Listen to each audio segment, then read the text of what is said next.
Hello বন্ধুরা, তো তোমাদের সকলকে স্বাগত সি প্লাস প্লাস বাংলা টিউটোরিয়ালের এই চতুর্থ ভিডিওতে।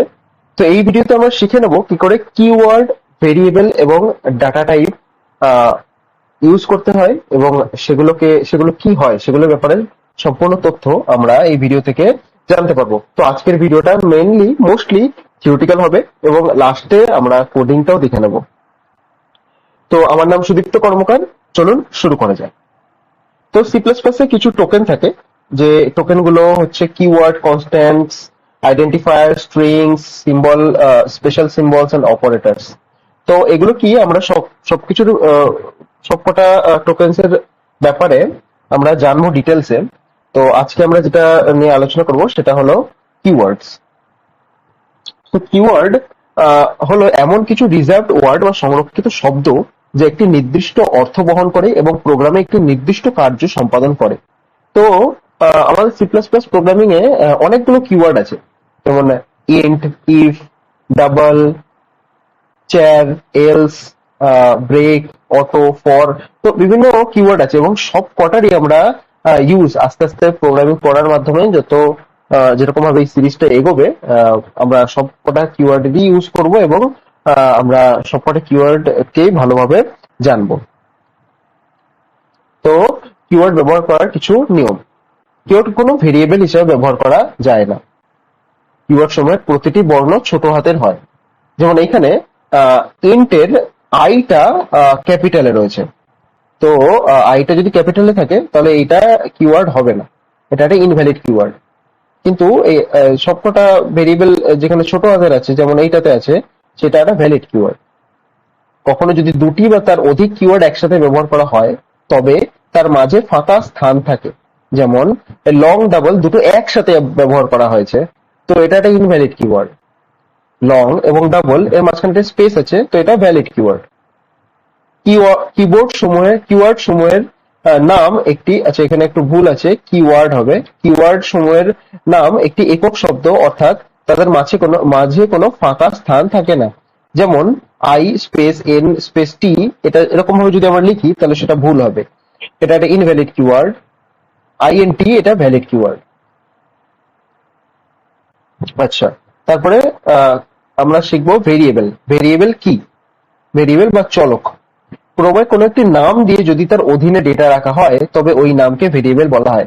যেমন আমরা ছোটবেলায় করতাম, যে ধরে নেই x equals to 5, y is equals to 7, x equals to y. তো এই সব যে এক্স, ওয়াই, জেড এগুলো সবই হচ্ছে ভেরিয়েবল। তো এরকম ভেরিয়েবল আমরা সি প্লাস প্লাসেও ব্যবহার করি এবং তার লেখার কিছু নিয়মও আছে। তো এটা হচ্ছে ভেরিয়েবল ডিক্লেয়ার করার সিনট্যাক্স। তো প্রথমে থাকে ডেটা টাইপ, কি ওটা ওই ভেরিয়েবলটা কি ধরনের, ইন্টিজার টাইপের নাকি ক্যারেক্টার টাইপের নাকি ডাবল টাইপের নাকি ফ্লোট টাইপের। তো এরকম প্রথমে ডেটা টাইপ থাকে, তারপর ভেরিয়েবল নাম। ভেরিয়েবল নাম আমরা আহ, দিতে পারি আহ, কোনো একটা ওয়ার্ড, এবং সেটা লেখার জন্য কিছু নিয়ম আছে। তো বেসিক্যালি ভেরিয়েবলের প্রথমে ডাটা টাইপ থাকে, যেমন ইন্ট, স্ট্রিং, ক্যার অথবা ফ্লোট, তারপর ভেরিয়েবলের নামটা, যেমন এইটা ইন্ট নাম। ইন্ট হচ্ছে ডেটা টাইপ, নাম হচ্ছে ভেরিয়েবল এর নামটা। আচ্ছা, এখানে ভেরিয়েবল লেখার কিছু নিয়ম আছে, যেমন ভেরিয়েবল নামের মধ্যে বর্ণ এ টু জেড ক্যাপিটাল অথবা স্মল এ টু জেড, অঙ্ক 0 to 9 অথবা আন্ডারস্কোর ডলার চিহ্ন ব্যবহার করা যায়। এছাড়া আর কিছুই ভেরিয়েবলের মধ্যে ব্যবহার করা যাবে না, কেবলমাত্র ইংরেজির অ্যালফাবেট গুলো আহ, আর কোনো নাম্বার, আন্ডারস্কোর বা ডলার চিহ্ন এগুলো ব্যবহার করা যাবে। আচ্ছা, তো এখানে আমরা কিছু এক্সাম্পল দেওয়া আছে, এখান থেকে আমরা বেছে নাও, দেখবো যে কোনগুলো ভ্যালিড ভেরিয়েবল আর কোনগুলো ইনভ্যালিড ভেরিয়েবল। তো রোল নাম্বার, তো রোল নাম্বারে সব ঠিকঠাকই দেখে মনে হচ্ছে। এগুলো সব ইংলিশ ওয়ার্ডের বর্ণের মধ্যেই আছে এবং একটা মাঝখানে আন্ডারস্কোর ব্যবহার করা হয়েছে, তো এটা একটা ভ্যালিড কিওয়ার্ড। তারপরে ডবল কোটের মধ্যে আমার নাম লেখা আছে সুদীপ্ত। তো কি মনে হয় এটা কি ভ্যালিড কিওয়ার্ড? এটা ভ্যালিড কিওয়ার্ড হতো যদি কেবলমাত্র সুদীপ্ত থাকতো। এখানে দুটো ডবল কোট আছে, তো আমরা এখানে দেখতে পাচ্ছি ডবল কোট তো আমরা ভেরিয়েবলের মধ্যে ব্যবহার করতে পারবো না, তো সুদীপ্ত একটা ইনভ্যালিড কিওয়ার্ড। তো আইডি ওয়ান, তো আইডি ওয়ান একটা ভ্যালিড কিওয়ার্ড। তারপর সুদীপ্ত @, আচ্ছা সুদীপ্ত অব্দি ঠিক ছিল, কিন্তু এই যে @ চলে এসছে এর জন্য এটা একটা ইনভ্যালিড কিওয়ার্ড। তারপর সাবজেক্ট 102 এটা একটা ভ্যালিড কিওয়ার্ড। হ্যাশ সুদীপ্ত, তো হ্যাশ আমরা ভেরিয়েবল মধ্যে ব্যবহার করতে পারবো না, তো হ্যাশ সুদীপ্ত একটা ইনভ্যালিড কিওয়ার্ড। তারপর ডলার সুদীপ্ত, ডলার ভ্যালিড এবং সুদীপ্তটাও আমরা ইউজ করতে পারবো, এগুলো সবই ইংলিশ ওয়ার্ড, তো এটা একটা ভ্যালিড কিওয়ার্ড। আচ্ছা, তারপরে দ্বিতীয় নিয়মটা, ভেরিয়েবলের নাম ডিজিট বা অঙ্ক দিয়ে শুরু হতে পারে না, মানে প্রথমে কোনো ডিজিট বা ইন্টিজার থাকবে না। যেমন ওয়ান নাম, এটা একটা ইনভ্যালিড কিওয়ার্ড। নাম ওয়ান এটা ভ্যালিড কিওয়ার্ড, প্রথমে একটা ড্যাশ আছে, তো এটা কি হবে, ভ্যালিড নাকি ইনভ্যালিড? এটা একটা ভ্যালিড কিওয়ার্ড। তারপর A to Z, এটা তো কোনো সমস্যাই নেই, এটা একটা ভ্যালিড কিওয়ার্ড। আর 20 প্রথমে 20টা ডিজিট আছে, তো প্রথমে যদি ডিজিট থাকে তাহলে সেটা ইনভ্যালিড হয়ে যাবে। কোনো কিওয়ার্ড বা ফাংশন ভ্যারিয়েবলের নাম হিসাবে ব্যবহার করা যায় না। যেমন ফ্লোট, ফ্লোট হচ্ছে একটা ডেটা টাইপ, তো ডেটা টাইপ আমরা ভেরিয়েবলের নাম হিসেবে ব্যবহার করতে পারি না। তো যদি আমরা ফ্লোট দেই সেটা একটা ইনভ্যালিড কিওয়ার্ড হয়ে যাবে। কিন্তু এই ফ্লোটটা এটা একটা ভ্যালিড কিওয়ার্ড, তার কারণ হলো এফটা ক্যাপিটাল আছে, তো ফ্লোট যে ডেটা টাইপের যে ফ্লোট সেখানে এফটা স্মল এ থাকে, ডেটা টাইপের সব কিওয়ার্ডই স্মল এ থাকে। আচ্ছা, তারপরে মেইনটা ইনভ্যালিড কিওয়ার্ড, তার কারণ হচ্ছে মেইন আমরা ফাংশন ইউজ করি, আমরা সবাই জানি, দেখেছিও, মেইন একটা ফাংশন, তো আমরা ফাংশন ইউজ করতে পারি না। কিন্তু ক্যাপিটাল মেইন এটাতে কোনো সমস্যা নেই, আমরা এটা ইউজ করতে পারবো। আর ফর, ফর একটা ইনভ্যালিড কিওয়ার্ড, ফর ফর একটা আমরা একটা ফর একটা কিওয়ার্ড, এবং সেটা আমরা আহ, এতে ব্যবহার করতে পারবো না, ভেরিয়েবল হিসাবে, ভেরিয়েবল হিসাবে সেটা ব্যবহার করতে পারবো না। আচ্ছা, তারপর ভেরিয়েবল এর নামের মধ্যে কোনো ফাঁকা স্থান থাকতে পারে না। যেমন এখানে লেখা আছে নাম বার ওয়ান, নাম এবং বার ওয়ান এর মাঝখানে একটা ফাঁকা স্থান আছে, তো এটা একটা ইনভ্যালিড কিওয়ার্ড। তারপরে নাম্বার ওয়ান এটা ভ্যালিড কিওয়ার্ড, কোনো ফাঁকা স্থান নেই। তারপরে নাম্বার, তারপর একটা স্পেস, একটা ওয়ান আছে, তো এটাও একটা ইনভ্যালিড কিওয়ার্ড। ভেরিয়েবলের সর্বাধিক 31 ক্যারেক্টার ব্যবহার করা যায়, যদিও আমরা চেষ্টা করবো যে ভেরিয়েবলটাকে যত শর্টে সম্ভব সেটাতেই লেখার। আচ্ছা, তো ভেরিয়েবল লেখার নিয়মগুলো আমরা একের পর এক জেনে নিচ্ছি। ভেরিয়েবল নামের মধ্যে A to Z যে ইংলিশ অ্যালফাবেট আছে সেগুলো আমরা ইউজ করতে পারবো, ছোট হাতে বা বড় হাতের হোক। তারপরে অঙ্ক 0 থেকে 9 আমরা ইউজ করতে পারবো। তারপরে আন্ডারস্কোর ইউজ করতে পারবো এবং ডলার চিহ্ন ব্যবহার করা যাবে। ভেরিয়েবলের নাম ডিজিট বা অঙ্ক দিয়ে শুরু হতে পারে না।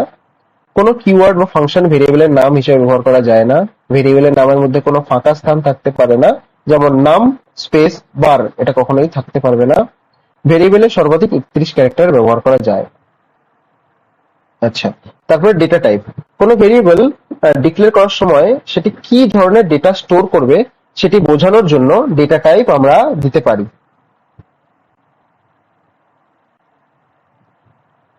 তো ডেটা টাইপ এর মাধ্যমে আমরা এটা স্পেসিফাই করতে পারি যে কোনো একটা ভেরিয়েবল সেটা কি ধরনের ডেটা স্টোর করবে, ক্যারেক্টার টাইপের নাকি ফ্লোট টাইপের নাকি ইন্টিজার টাইপের। তো এই সবই এক্সাম্পল আমরা দেখবো কোডিং এ এক্ষুনি। তো ডেটা টাইপের প্রকারভেদ আছে, 3 রকমের ডেটা টাইপ হতে পারে, একটা ইউজার ডিফাইন্ড ডেটা টাইপ, একটা ফান্ডামেন্টাল ডেটা টাইপস, আর একটা ডিরাইভড ডেটা টাইপস। তো ইউজার ডিফাইন্ড এবং ডিরাইভড ডেটা টাইপ আমরা পরে আলোচনা করব। তো ফান্ডামেন্টালের মধ্যেও দু প্রকারের আছে, একটা হচ্ছে ইন্টিগ্রাল ডেটা টাইপস আর ফ্লোটিং পয়েন্ট ডেটা টাইপস, আর একটা হয় ভয়েড। তো ইন্টিগ্রাল ডেটা টাইপস এর মধ্যে আছে ইন্ট, চার, আর ভয়েড যদি কোনো সেই ডেটা টাইপটা সেই ভেরিয়েবলটা কোনো কিছু স্টোর না করে তাহলে সেটা ভয়েড হবে। আর ফ্লোটিং পয়েন্ট ডেটা টাইপের মধ্যে ফ্লোট আর ডাবল, এই দুটো ফ্লোটিং পয়েন্ট ডেটা টাইপ, মানে কোনো দশমিক সংখ্যা যদি আমরা স্টোর করতে চাই তাহলে ফ্লোট অথবা ডাবল সেটা আমরা ইউজ করব ডেটা টাইপ হিসাবে। আচ্ছা, ডেটা টাইপের আরেকটা জিনিস, আমরা এই বিভিন্ন যে ডেটা টাইপ গুলো আছে সেগুলো আমাদের কম্পিউটারে বিভিন্ন ভিন্ন ধরনের স্পেস বা সাইজ নেয়। যেমন বুলিয়ান হচ্ছে 1 বিট নেয়, ক্যারেক্টার 16 বিট বা 2 বাইট, 1 বাইট হয় 8 বিট নিয়ে, তারপরে বাইট হয় 8 বিট নিয়ে, ইন্টিজার ইন্টিজার হয় 32 বিটস অথবা 4 বাইটস নিয়ে, ডাবল হয় 64 বিট অথবা 8 বাইট নিয়ে, ফ্লোট হয় 32 বিটস। তো আচ্ছা, এগুলোর আমরা একটা প্র্যাকটিক্যাল এক্সাম্পল আমরা এখানে দেখে নিই।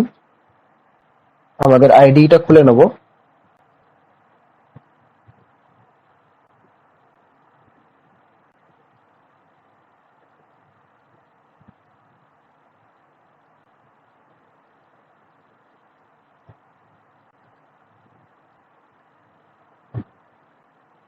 এবং আমরা একটা প্রজেক্ট ক্রিয়েট করে নেব, কনসোল অ্যাপ্লিকেশন।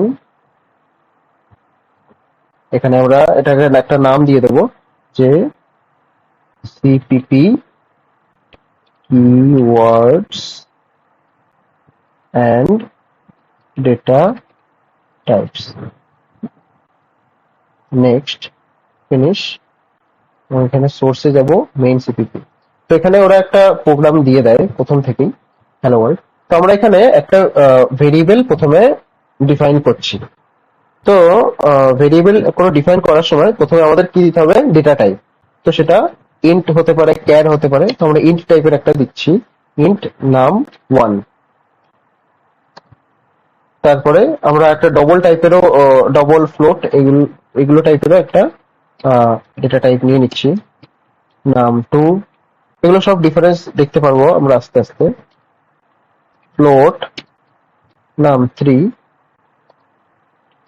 ক্যার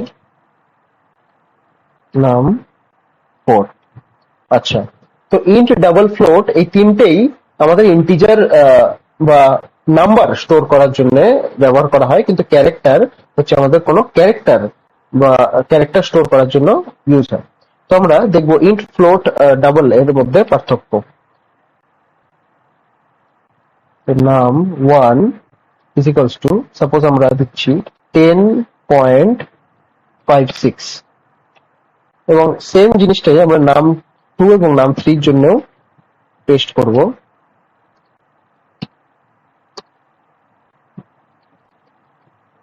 নাম 2, নাম 3। আচ্ছা, এবার ক্যারেক্টারের যে নাম 4 ইজ ইকুয়ালস টু, আচ্ছা ক্যারেক্টার আমাদের সবসময় লিখতে হবে সিঙ্গেল কোটের মধ্যে। তো আমি এইটাই দিয়ে দিলাম। আর ক্যারেক্টার যখনই আমরা ডিফাইন করব তার মধ্যে আমরা কেবলমাত্র একটাই ক্যারেক্টার রাখতে পারবো। তো এবার এগুলোকে সবকটাকে প্রিন্ট করিয়ে নেওয়া যাক। সি আউট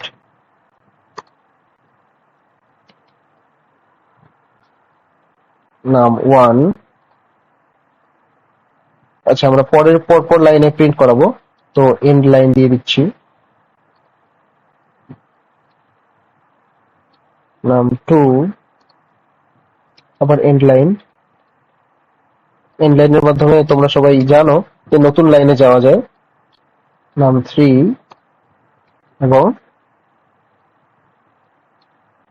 এন্ড লাইন দিয়ে নাম 4। তো এই চারটে আমরা প্রিন্ট করে নিলাম।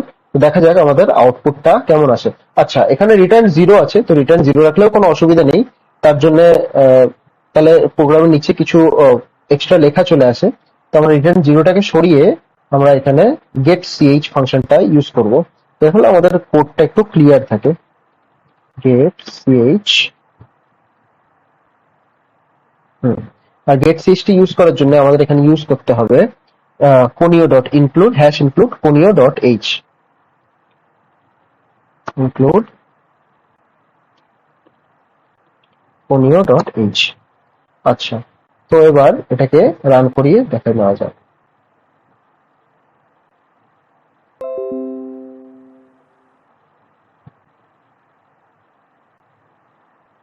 এটা একটু টাইম নিচ্ছে রান হতে। হ্যাঁ, তো এখানে তোমরা দেখতে পারো যে আমরা নাম 1, নাম 2, 3, 4 এ কিন্তু সব একই ভ্যালু দিয়েছিলাম, 10.56। কিন্তু আমরা যখন এটাকে প্রিন্ট করছি তো নাম 1 আমাদের 10 আসছে, তার কারণ হলো এটা একটা ইন্টিজার টাইপ এবং ইন্টিজার পয়েন্ট এর পরে পয়েন্ট সংখ্যাগুলোকে স্টোর করতে পারে না। ডাবল ডাবল হচ্ছে ফ্লোটিং পয়েন্ট নাম্বার বা যে দশমিক যে নাম্বারগুলো থাকে সেগুলো স্টোর করতে পারে। ফ্লোটও সেম দশমিক পয়েন্টগুলোকে স্টোর করতে পারে। এবং ক্যারেক্টার তো ক্যারেক্টার স্টোর করেছে এবং আমাদের আউটপুট আমাদের দিয়ে দিচ্ছে। তো আজকের ভিডিওটা এই পর্যন্তই বন্ধুরা, এবং আশা করছি এই ভিডিওটা ভালো লেগেছে। এবং সব সময় একটাই কথা মাথায় রাখবে যে ভগবানের কাছ থেকে আমরা যে জিনিসগুলো পেয়েছি, আহ, তো সেই জিনিসগুলোর প্রতি আমরা সবসময় ভগবানের প্রতি বা ঈশ্বরের প্রতি আমরা সবসময় গ্রেটফুল থাকবো। এবং প্রত্যেকটা জীবের প্রতি আমরা সবসময় কাইন্ড বা দয়ালু থাকবো। তো ধন্যবাদ। যদি ভিডিওটা ভালো লেগে থাকে তাহলে ভিডিওটাকে অবশ্যই লাইক করবেন এবং চ্যানেলটাকে সাবস্ক্রাইব করতে পারেন।